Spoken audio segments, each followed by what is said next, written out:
Hello everyone and welcome to another How Lou Sees It review. Today I am reviewing Butts on Things, the cheek-to-cheek card game. I can't even go through that whole thing without chuckling a little bit because this game we originally got to review from Gamewright. Thanks again to them for providing this copy for review. And honestly, when we opened it up, our family's really not that big into this sort of humor, usually. And so we kind of set it aside like, okay, well, we'll review it and then we'll give it to someone else maybe. But I have to tell you, this is one of the more surprising ones because we quickly found ourselves really just laughing and also just really enjoying this game. It's very quick to play and it's 2 to 4 players. This says, roughly 15 minutes. And so, yeah, when, it's late after dinner, before bed, hey, do we want to play a quick board game?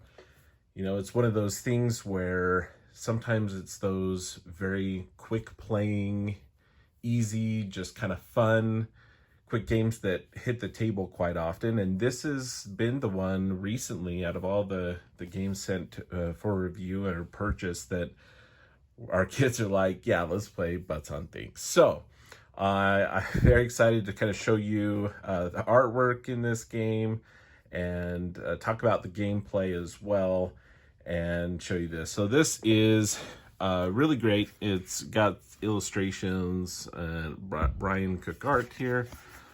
We have the rules are very easy to understand. The game is very, very quick. And so we'll kind of show you that, but they also have a watch and learn that you can watch, but very easy to learn, very easy to play.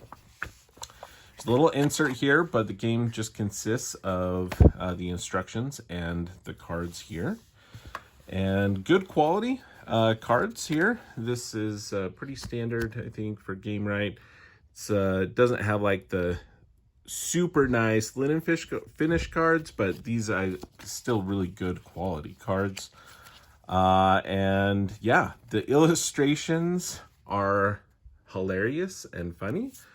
Again, if this may not be your sense of humor as well, but it's grown on us. And now we're not like, okay, we'll review it and then, pass it on to someone else. But we're like, okay, who are we going to buy this for upcoming gifts, right? So you have all the illustrations are great.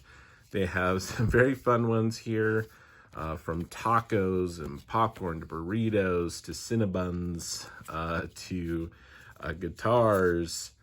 And so all sorts of really fun type of artwork. The other thing you'll notice is besides the larger artwork, it has a smaller one here in the corners, as well as some little bums. They look like dots from far away. Some little bum dots underneath those, telling you how many of that type of card is in the deck. So there's 3 of the ice cream cones here. And that's important because there are some that only have 2. There are some like the die there and the popcorn that only have 1 of them in the entire deck. Trying to remember, there's...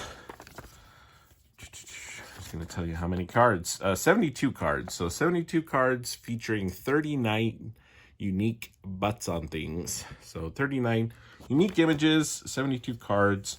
And the gameplay is very, very simple. You're going to shuffle these cards out and give a hand.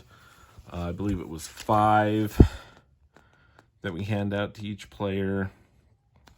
Yep. So 5 cards to each player.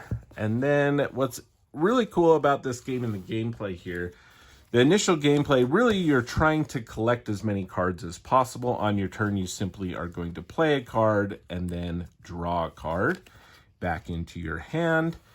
Now, when you play a card, you have to play it orthogonally adjacent to the other cards. Pretty standard. You cannot play a card, like this then, diagonally touching. It has to at least go somewhere in there.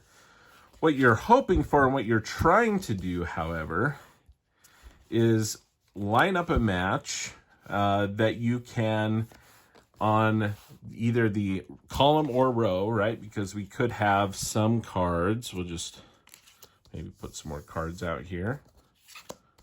See some more of the images. So as the game goes on, you may have something like this. But what we're trying to do is find a match on each of the ends, right? You got the cheek-to-cheek card game. And so I think it works really well. So we have this island here, and so we have a match. So I play this here. I'm able to collect all of that entire row, and that goes into my score pile, basically. Just right in front of me in a pile. I draw a new card, and now play goes on. So there are going to be instances in this case where now the person has to play their card here to connect the two things. They cannot play a card and match something. The other element of this is, let's say, for example, we had a cupcake up there. All right. We had a cupcake up there. I could not play this burger here and get everything in between because it has to be end to end.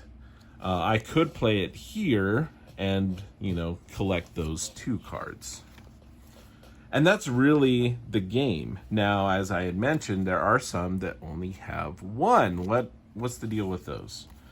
Well, there are certain wild cards in this deck.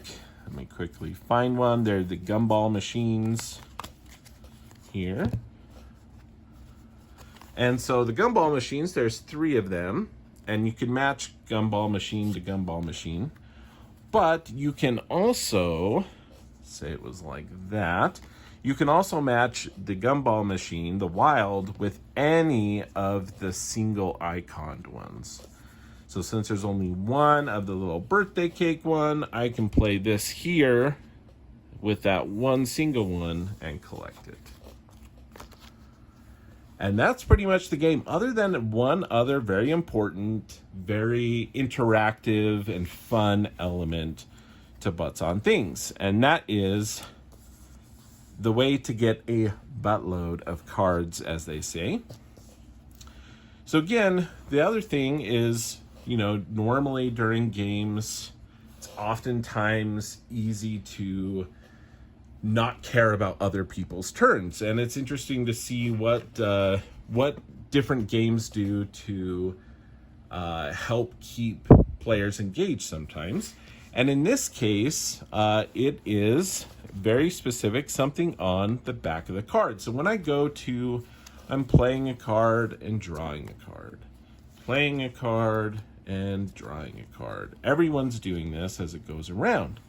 Well, the thing is, on the back of the cards, there are a few of the cards that have a little icon. And now I'm just going to see if I can get a little icon on it that is a dump truck. I'm going to show you. I have a bigger, picture here. So grab a buttload of cards. There's a dump truck that is shown on the card down here at the bottom. Now, when anyone, so you have to be paying attention during the game. When it's not your turn, you're staring at the cards, because as soon as someone picks up a card and it shows, now it's going to be a while. Oh, there's one. So as soon as someone sees that, all these cards in the middle are fair game. So everyone's just going to rush and try to grab as many cards as they can from the middle, and they can just claim those. So it sweeps the middle, keeps people engaged. It's a fun way to get cards, even when, your luck, there's a lot of luck as well with, what cards you draw. And then to start again, you just simply flip over this card into the middle, and then whoever's turn it would have been next will continue to play as normal. And so it's really, really fun way to, I think, keep people engaged and also have that element of, oh man, I'm not getting any matches. And then all of a sudden the dump truck comes up and you can swipe a good chunk of cards. As soon as the deck runs out of cards, you're going to continue playing without drawing until everyone has played cards, all their cards to the middle. Then you're going to simply count the collected cards that you have and won over the game, and whoever has the most wins. That's Butts on Things and some of my thoughts about it. So a very, very fun game, great quality, great illustrations. We just have had a buttload of fun with Butts on Things. Really, really fun. They have a lot of puns that they use within the game itself. As they say, collect the most cards and win. No ifs, ands, or you get it. So very, very fun. I would highly recommend it. I think it's a great little game. I think with this type of game, it's a little disappointing that it doesn't go to more players. But at the same time, given the gameplay and everything, I think 4 players works really, really well. And I think 2 to 4, it's great. So it's one of those things that it feels like it could be a larger party type game, but it is limited to 4 players. I do like the packaging of the game. With it just being the cards, it could have been a little bit smaller box. But at the same time, I would much rather this than like just dealing with like a small tuck box or something like that. So I appreciate that. The rules and everything are really easy to understand. And it's just honestly a fun time. So that is Butts on Things. Highly recommend that. That is how Lou sees it.